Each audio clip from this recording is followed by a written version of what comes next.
Wait, you can't do this. I didn't mean it. It was a joke. Please, don't hang up. You think you got away with it, don't you, David? While I was building this company, you were sleeping with my wife. John had always been the steady type, a software engineer from Seattle who believed in hard work, loyalty, and the quiet life he shared with his wife, Nora.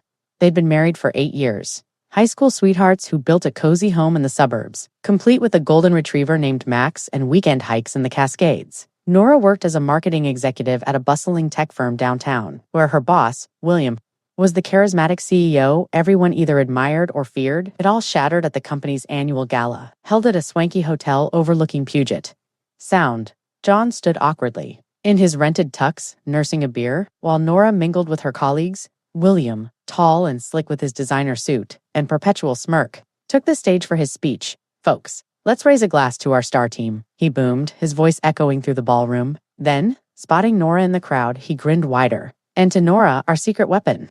John, buddy, how do you keep up with a firecracker like her? Marriage must be a real adventure when your wife's got more spark than a 4th of July fireworks show." The room chuckled politely, but John felt the jab like a gut punch. William leaned into the mic, his tone dripping with mock sympathy. "Seriously though, Nora's been pulling all-nighters with me on that big campaign. If I were you, John, I'd wonder what keeps her coming back to the office so late." The laughter swelled, but it wasn't kind. Whispers rippled through the crowd, rumors of Nora and William's close working relationship had been circulating for months. John's face burned as he locked eyes with Nora, who looked away, her cheeks flushing. Emotional cheating, they called it. No hard proof, but the late texts, the inside jokes, the way she'd light up mentioning William's name, it all added up. John clenched his fist around his glass, forcing a smile, but inside, rage simmered. Little did William know, John wasn't just any husband. He had connections from his old college days, ones that could unravel a man's world with a single call.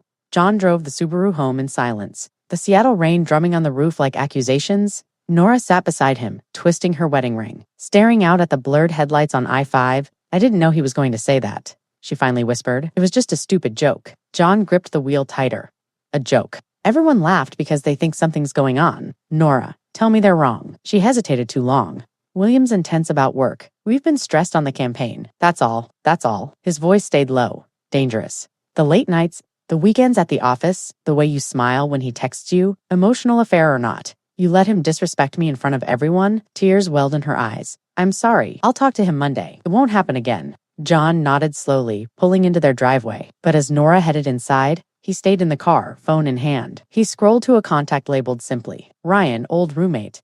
Ryan now sat on the board of William's biggest investor. One call, one quiet conversation about leadership concerns, and William's empire could crack. John's thumb hovered over the call button. Revenge tasted close. John sat in the dark garage, engine off, rain ticking on the metal roof. He hit call before he could second-guess himself. "Ryan, it's John from UW Dorms." "Yeah." Long time, he kept his voice even. "Listen, I need a favor. You still on the board for Northwest Capital?"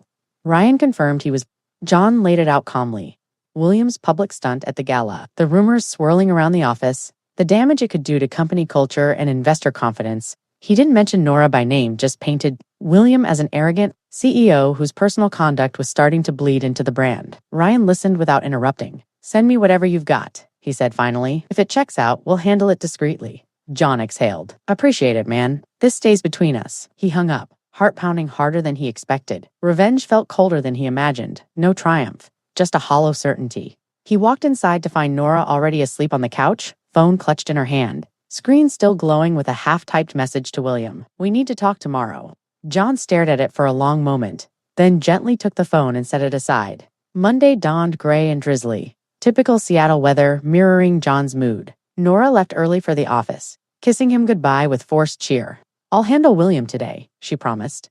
John worked from home, debugging code, but his mind wandered to Ryan's promise. By noon, his phone buzzed, a text from an unknown number. "It's done. Board meeting emergency. Check the news." He opened his laptop, searching for William's company. Headlines popped up. Tech CEO William Hargrove ousted amid conduct allegations. The article cited anonymous sources about inappropriate workplace relationships and investor pullout. Northwest Capital had withdrawn funding, citing leadership instability.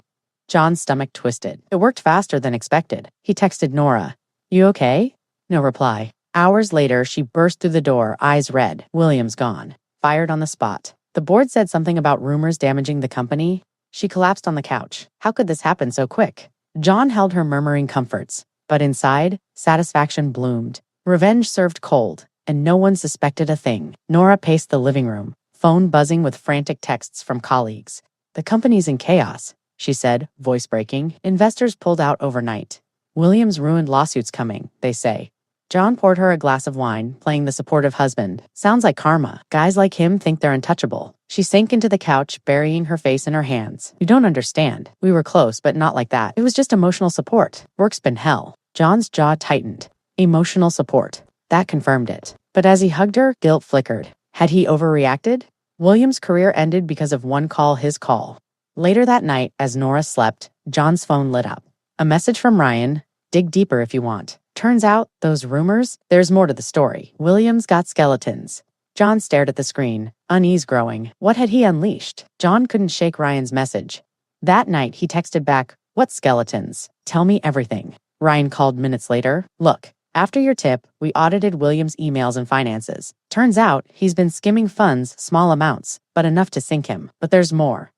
Nora's name popped up in some transfers. Not big, but she authorized a few expenses that looked shady. John's blood ran cold. Nora involved how? Personal stuff. Hotel bookings. Dinner billed as client meetings. And messages. Flirty, but also discussing opportunities outside the company. Could be nothing, or embezzlement with a side of affair.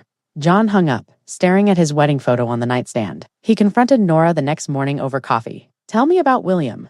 "All of it." She broke down. "It started innocent mentoring, then feelings, but we never crossed that line physically. The money? He was helping me invest in a side hustle. Nothing illegal. John didn't buy it." Doubt festered. What if his revenge had exposed more than he bargained for? John couldn't let it go. That evening, he hacked into Nora's old emails, easy for a software guy like him. What he found shattered everything. Messages between Nora and William. Yes, flirty at first, but then shifting. William pressuring her for more. Nora resisting, documenting it all. The expenses, bribes William forced her to approve to cover his tracks. She'd been building a case against him anonymously. "Why didn't you tell me?" John demanded, showing her the screen. Nora sighed, eyes weary. "I was ashamed. Thought I could handle it. But after the gala, I reached out to your old roommate Ryan. Told him everything. Your call? It just sped things up." John reeled. His revenge was pointless. Nora had already orchestrated William's fall. But the twist hit harder in the emails. Nora confessed to Ryan she'd fallen out of love with John years ago. "He's safe, but William excited me." One read. With William gone, Nora packed a bag. "I'm leaving, John. Thanks for the push." The door clicked shut, leaving John alone with Max, the rain pounding outside. His one call hadn't just ended a career, it ended his marriage. And that's how one phone call destroyed everything. John thought he was fighting for, sometimes the revenge you plan isn't yours at all. It's just the final push someone else needed to walk away. If you were hooked by this wild twist and want more stories packed with betrayal, revenge, and jaw-dropping endings, hit that subscribe button right now and turn on notifications. We drop new stories every week. You won't want to miss the next one. Thanks for watching. See you in the next story.